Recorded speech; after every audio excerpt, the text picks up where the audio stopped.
Pendant ce temps, Mamadouri, affaire Sol Guinée, s'achemine-t-on vers un dénouement?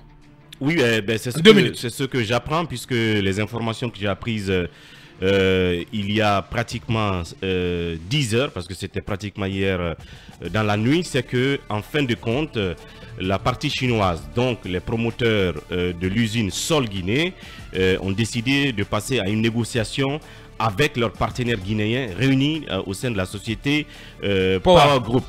Et parce qu'effectivement, il y avait un risque, c'est qu'à partir de mercredi, Power Group, qui avait bénéficié justement de cette ordonnance de saisie-vente des équipements de l'usine en grande partie, et même l'usine elle-même, ont aussi fait prendre une décision par les huissiers. Je crois que ça s'appelle un placard.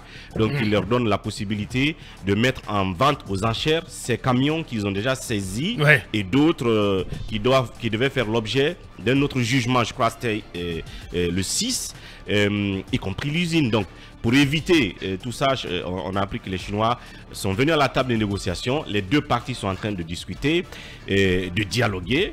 Il y a l'espoir qu'ils se comprennent, qu'il y ait un terrain d'entente, pour que l'esprit de leur convention de base continue, même s'il faut renégocier, que ce que l'usine doit à la partie guinéenne soit payé, même s'ils négocient aussi le montant, pourvu qu'ils s'entendent. Et je pense que c'est ce qui est important. Pourvu aussi que, in fine, l'usine puisse reprendre ses activités. Oui, parce que l'usine a intérêt à continuer. C'est une usine dont la production est sollicitée, j'apprends, sur le terrain, dans le monde de la construction. Ils ont des grosses commandes, même sur des méga projets que nous avons en Guinée, notamment au sud de la Guinée, je ne vais pas dire le nom.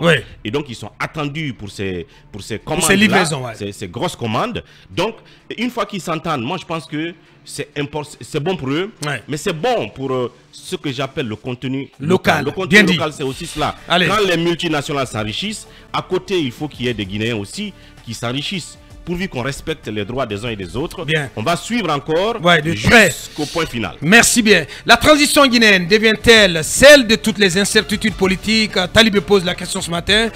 Vous aurez des éléments de réponse là-dessus avec notre invité précis du jour à partir de 10 h, M. Alouba, président du modèle, qui va nous rejoindre sur ce plateau. Et justement, face à ces incertitudes et au flou qui entourent la conduite de la transition guinéenne, l'UFDG appelle à un sursaut des forces vives du pays. À suivre également donc un débat là-dessus. Le RPG Arc-en-Ciel, l'ex-parti au pouvoir, serait-il devenu un commissariat de la pensée unique? Nous posons la question ce matin. On revient dans quelques minutes.